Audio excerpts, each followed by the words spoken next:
everyone. Welcome to this week's Indie Artist Music Hustle with Blonde Intelligence.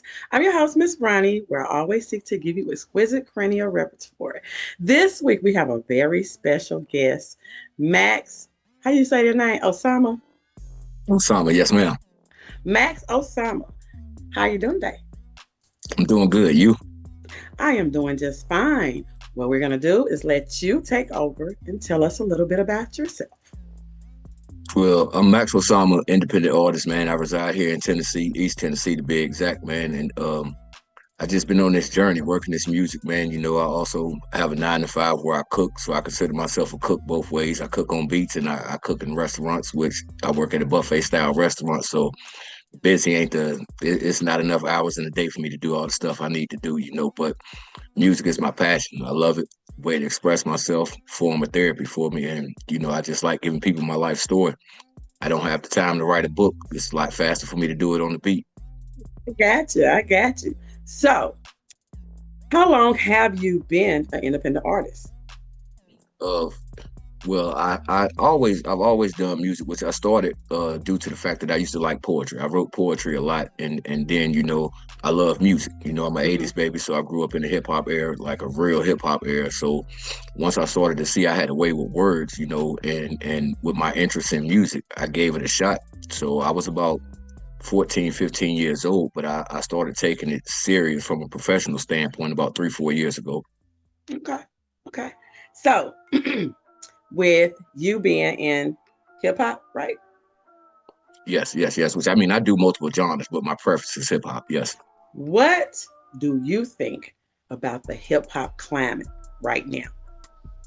Well, with as far as the climate with this new generation, I dib and dab here and there, just to keep up with from a versatile standpoint. I challenge myself to be able to be a versatile artist. But with hip hop being my thing, like the evolution of hip hop is what I was raised off of. So like I've had multiple people come to me and they like my music, but there's times where I get into my lyrical hip hop form and they're like, listen, bro, I don't even understand what you just said. You know what I mean? But I mean, it's just me. So I kind of try to blend the two together and dumb it down somewhat with the new generation in the era of music. But I still got to let my music out. I still got to do my thing. I got you. I got you. So tell me this. There are many commentators on YouTube that do reviews on music and dissect lyrics and things of that nature. And I was watching some reviews the other day on the review of the Carter 6. And people were saying that they feel like the climate of hip hop has changed and that Lil Wayne didn't grow with the changing and evolution of hip hop. So, with you saying that you try to dib and dab to keep up with what's going on within the current climate of hip hop, what do you think about commentators being a major part of what people's perception of your music is?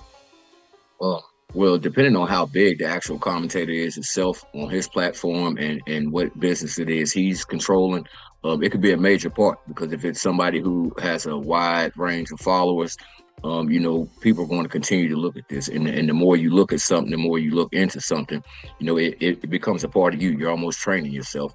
So therefore, I see it as if repetitively you're hearing this from majors, then that's what you're going to start to feel like. That's what you're going to feed into. So, I mean, it's just like with music. If you got one person that listen compared to 1,000 people that listen, everybody's going to follow the trend of that 1,000 people.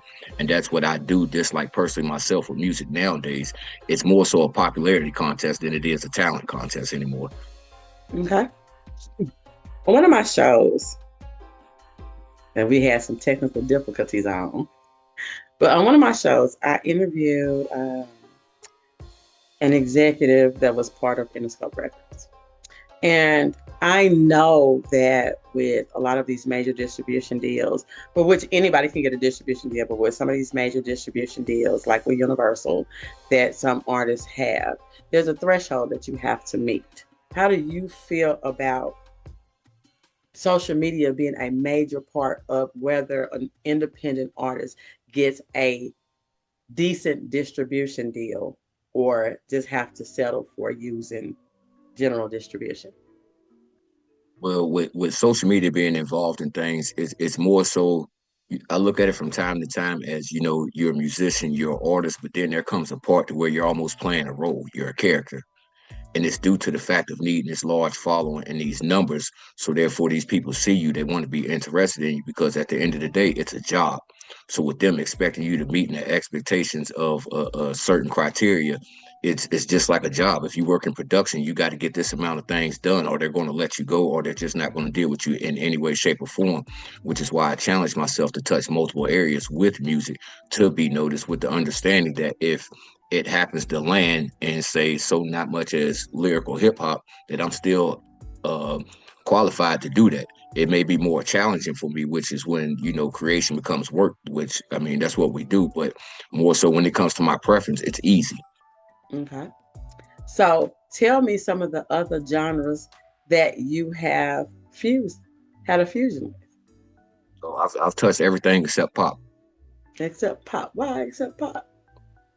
I'm working on it. It's just my voice, and when it comes to the melodies and things like that, like I feel it would be better off if I had a lead artist on a pop song, for me to follow up behind with. I just don't have much experience in that area, Okay. so therefore I could feed off another artist easily, which I've worked with artists in Australia and all types of things. I actually just had a track come out that was nowhere near my style. I mean, nowhere near it. And it was with a DJ I met who is also Australian. And when I heard the beat, I was like, but I don't turn down the beat. If you send me a beat, I'm going to do it. So I did it and I sent it back to her. And when she got it back, she was like, yo, that's great. That's a great track. And it keeps me motivated. You know what I mean? And like I said, it's a job. So I'm not going to say, no, I can't do it. I'm going to work and get it done. Okay. Tell me about your latest project. My latest project, well, I released Third Degree, which is actually a song that I did, which we were saying, with the evolution of music and what's going on today. It was more so of a track of what's happening nowadays. Today, it's more so of a, with the beat, the up tempo beat, the bopping and things of that nature, which again I did just reaching out to people, showing people my versatility and things of that nature, to where it reaches a wider audience. It's not so much as a storytelling type track. It's more so of a vibe. You out with your homeboys, you might be riding with your windows down. It's about to be summertime type energy. Okay, so is it a single or is it an EP? Is it a whole Yeah, album? it's a single, which I mean my one before that I'm actually came up with the creation. I just put a track up for release for the 20th, June 20th to be exact, and it's called My Hmm. Story. Okay. And I just was going through some things in life. I lost a couple friends in the last month and a half. So I was just feeling some type of way one night and I let it out. And with that idea came, I recorded a part two to the song a couple days before a funeral. And I wanted to get the song out. So now I'm building a collection based off the topic, my story. And I just considered it a series, re-released the first track with the second one for marketing purposes and seeing if I can catch a wave with the My Story series that way. Okay. So tell me, how many projects have you released professionally? At least 100. 100. You doing Yeah, more than I have Papoose. Listen, I have a real serious problem when it comes to record. I try to tell myself not to keep going, not to keep going, but I almost record like when I'm not at work as much as I've been recently. I record 2 to 3 songs a day, and when I record a song, I get the understanding like there's no point in me holding on to this. If I hold it, nobody can hear it. So Right. I just may hit a moment to where I create traffic, and once I have that traffic, I want to grasp that concept of that momentum. So I just flood it. During COVID, a lot of artists found ways to collaborate with people in other countries. So, what do you think about that? It's a great move, and honestly, my number one move when it comes to that through a process is DJs. Mm-hmm. DJs, and I met when I first began. I met a lot of promoters just joining lives and having my music reviewed and things. Which my very first fan base, reach wise, when I started to grow was UK. Like I Okay. have a lot of people that I talk to, people I do meetings with, and things of that nature, and a lot of them are Mm-hmm. from London. A lot of Mm-hmm. Mm-hmm. Mm-hmm. So, have you collaborated with anybody lately from the UK? them. Not from the UK. I honestly, I've had the Aussies in tune with me. Like I have an Australian female right now. She ain't been feeling too good. Just wait for her to get better and get back in the studio. And we got a collaboration on the way. Another guy, he's actually about to drop an EP, which he's from Australia as well. And he just asked me the other day to get on there with him. A couple guys. There's a guy in Florida that I deal with. He's a producer and things of that. He has his own little entertainment service, Shadow Works Entertainment, and we've actually been working on a project called The Heist. And we have artists from many, it's like 20 of us.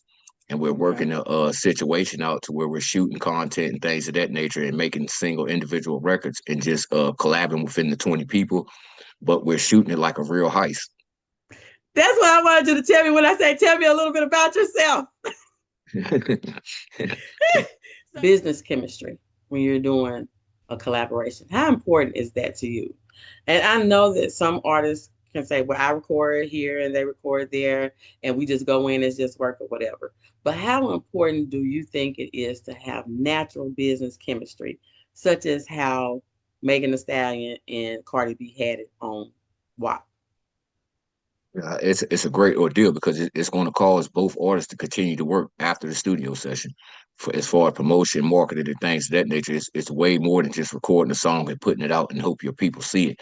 I have to wait to get to my clients. I have to make my clients want this, which fans, clients, same ordeal. But just because they see the name, don't mean that they're going to bite on the situation. So therefore, if we're doing what we need to do from a job aspect, say in the same sense, I wouldn't know Michael Jordan's, I wouldn't know Gatorades, I wouldn't know different flavors of candy or Kool-Aid if they didn't have the commercials to follow up after it was released. So therefore, it takes the business side of that to have people working continuously, continuously, continuously. It's more than just recording and putting it out and saying, "Oh, this is fire," and the world like it. It's you got to put it in their face. Okay. Studies show that in order for you to grab an audience's attention, you have to grab it visually within 5 seconds. Mm-hmm. I agree. Do you think that translates into music? Because sometimes a song will start, and it might be a great song, but the intro may be too long. The intro should start within 25 seconds. So do you think that that should translate into music, or is it different circumstances to catch that attention? It should translate into music because me myself, when I first began, I had that same ordeal going to where my intro would be more so speech than rapping.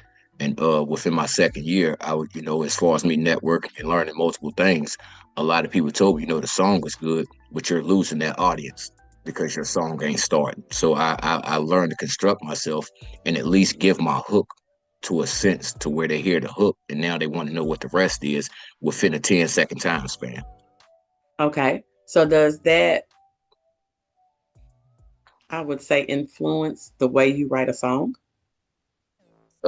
No, I just use instead of where I would talk or speak, I wait to catch the right part to where I feel like okay, I can drop my hook right here, and I maybe not even the whole hook.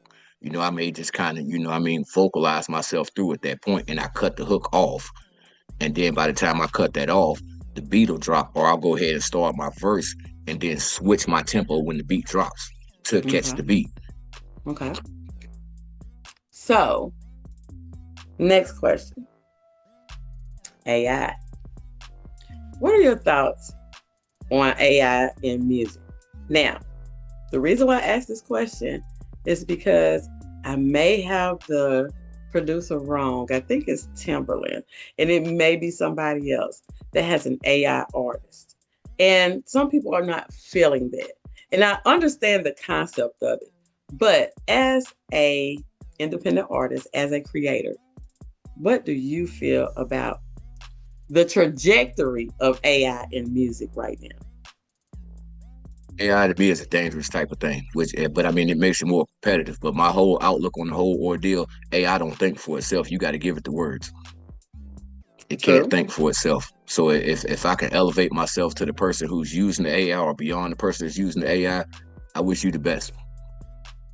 So my scenario that I always use is you wrote a song and you've been searching and searching and searching for the right sound to just make it just that. And you know that sound because you created it. and you can't find it. So you decide that you're going to use AI. What do you think about that scenario? With that scenario, I would more so push at somebody like with the Timberland situation, the ordeal he has going in. Because if the song is that and he has that artist, comes the business side of that. You want me to carry this way? I'm going to go into that situation as a songwriter. So therefore, I'm not just putting something out and then I have no claims or no format on it in no way, shape, or form. It comes off as you wrote the song possibly, or it's just an AI generated song, and my name will never touch the credits. So therefore, we got to have some form of agreement as far as business to have the understanding that, hey, I did this. Maybe you just sing better than me because I can't carry a note if you put it in my pocket. What about what's his name? Timberland's AI artist. How is that artist going to perform? Is that what we're looking forward to? It's going to have to go digital. It'll have to be holographic. There's no way around it. You know what I mean? So what There's is no that way, going to nothing do else he could to do. the real artist? How do you think What's that's going going to to make it? affect the real artist? It's gonna be a challenge. It's definitely gonna be a challenge, especially with the makeup of the artist, because I know what you're speaking on, but I haven't seen the image of this artist yet. You know what I mean? And one of the people I actually work with, they created the character that's a DJ that I'm working with as we speak, and it's a female DJ, but it's a dude who created this character, and it's an AI created character, and he runs all the tracks through this AI generated DJ. And I mean, he makes beats and he's a producer. He does all of that, but you would never know it's him unless you work with him. What do you think about the current rap beefs that's been going on? Do you think that it's more? We're gonna leave Drake and Kendrick out of it because Kendrick said, "I hate the way that you walk, the way that you talk, I hate the way that you dress, I hate the way that you speak." But these other beefs that's going on, do you think that because a lot of artists are afraid to drop right now because they feel like Kendrick is on a roll right now? And so they're kind of like hating because they feel like that if they drop right now, that they wouldn't catch the momentum that they need. Do you think that the rap beefs that's going on after the Kendrick and Drake beef, do you think that it's more to generate attention to them or that there's really a beef going on? Do you think it's more marketing and promotion or do you think there is some real beef? Or do you think it might be a little bit of both? Sometimes it could be both, but more so than none with it being the business. But I I'm talking think about it's a right promotional now. I'm stunt. talking about Promotional these stunts. little fires that's going on right now. Promotional stunts. Trying to remain relevant. You got to stay on course and remain relevant. You got to do what you got to do. That's how they feel about it. And I mean, Okay. it's worked for some of the greatest rappers of all. I mean, you got to think how 50 Cent came into the game. Yeah. That man beef with the entire industry. Yeah. And people will do that, but sometimes it just don't stick. Like when Megan dropped his, the focus was on Nicki Minaj. It wasn't everybody else that she said something about. So yeah, I do think it was a promotional thing there, and I think that it paid off for her. But I don't know if she. I know she has tried to, but I don't know if she's kept the momentum going with everything that's going on in hip hop right now. Right. So I think she's a popular rapper and she's great. I think she's great. But I think as one of what they would consider hip hop queens, I don't think that that has made a splash big enough for her to get there yet. Right. Not saying she can't get there because she do got skills. She got skills. Yeah, yeah, for sure. So do you think that the Tory Lanez thing is going to hinder her from getting to that tier? Yeah, with the way the tables have turned here recently in the last month or so, I honestly think so. Because there's stuff coming out, and I was looking at something the other day showing a release date for him. You know what I mean? I think Mm-hmm. it was 2029 type ordeal. So it's starting to look very fabricated, that situation scenario. So that's going to cause her to lose fans, regardless of you may be a true Stallion fan or whatever the case may be. But newcomers aren't going to gravitate towards you due to like when I do my music is real life stories. If I was to say something that somebody know I didn't do, that's going to hinder my situation cap as they call it nowadays. You know what I mean? I try to refrain from that because I'm giving people the real, authentic me, true stories. Okay. So what do you think about people report on this all the time? How do I want to put this question? So I'm gonna leave the negativity behind. But what do you think about the Papoose and Clarissa Shields, I would say, beginning of the Black Love brand. Yeah, I mean, it's a powerful move for it. Definitely a powerful move for it. You're seeing two people who are well in tune with what they do and have established a base on their own and coming together, and living a happy life, pushing and supporting one another, and that's what we all need when it comes to things of this nature in the entertainment form or whatever the case may be. I can be as big as I be individually, but if I could put somebody together with me and have a relationship both ways, then I mean there's no limit to that. So big salute to them for sure. I done a show the other week about the perception is that Papoose dated up and Remy dated down. So I'm gonna ask you this. Do you think with all the controversy surrounding the personal lives of Remy Ma, do you think that it's gonna affect her rap career? Really just depends on what she decides to do at this point in time with that attention. You can flip that attention into momentum in the sense that if you drop some things that's going on, similar to what I try to do myself. If I have a release going on, I may do an open verse challenge with no intentions on releasing the track. Just get a bunch of people looking, and all of a sudden the song drops. So now that I have that momentum and everybody looking and watching, wondering, oh, who's this artist? What's this artist? Oh, what's he doing next? What's he's doing next? And then just out of nowhere, the element of surprise, he's dropped a track. Let's go hear this track. And I try to use that to my advantage. So it could definitely be used to her advantage if she capitalizes on it. Okay. Well, I thank you for coming. I want you to tell everybody where they can find you, if they want to work with you, how to follow you, how to find your music, your latest your latest project, the future project. Recap everything for us. Yeah, well, I got, like I said, My Story in Third Degree just recently dropped within the last 2 months. If you're looking to find me in any way, shape, or form, Maxx, Maxx Osama, like Bin Laden, I always tell people, Google the name. It'll take you to all my music, all my social sites, anything you may need from me. All you got to do is search the name Maxx Osama. I keep everything relevant to my name because my name is my brand.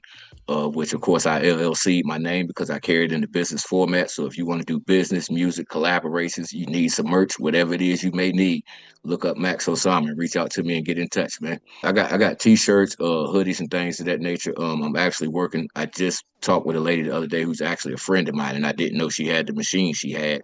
And now that I know that, I'm looking into the shorts. I'm just seeing what they got going on as far as, the clothing trend for the summertime. And I'm going to try to capitalize on that as well. All right. Everything is Maxx Osama. Like Bin Laden. For sure. And y'all reach out, man, because I'm definitely working, looking to collab with artists. I don't care what genre, I don't care what city, I don't care what state, I don't care what country, man. Let's work. Keep ready to work. All right. Remember, you can find the podcast on all podcasting platforms. When I feel like it, sometime I might stream live on social media, but YouTube been yanking me a little bit, so that's okay. And you can also get your merch, questions, anything you need at www.blonde-intelligence.com. And we will see you next week. Bye. Hey girl, let me tell you about this podcast. Girl, everybody has a podcast these days. But this one interviews new and interesting indie artists. It's called Indie Artist Music Hustle with Blonde Intelligence. Really? Where can I find it? It's on all podcasting platforms, streams live on social media, and on rpentradio.com. What'd you say it was called again? It's called Indie Artist Music Hustle with Blonde Intelligence. Girl, I'm gonna have to check her out. Give it a check, girl.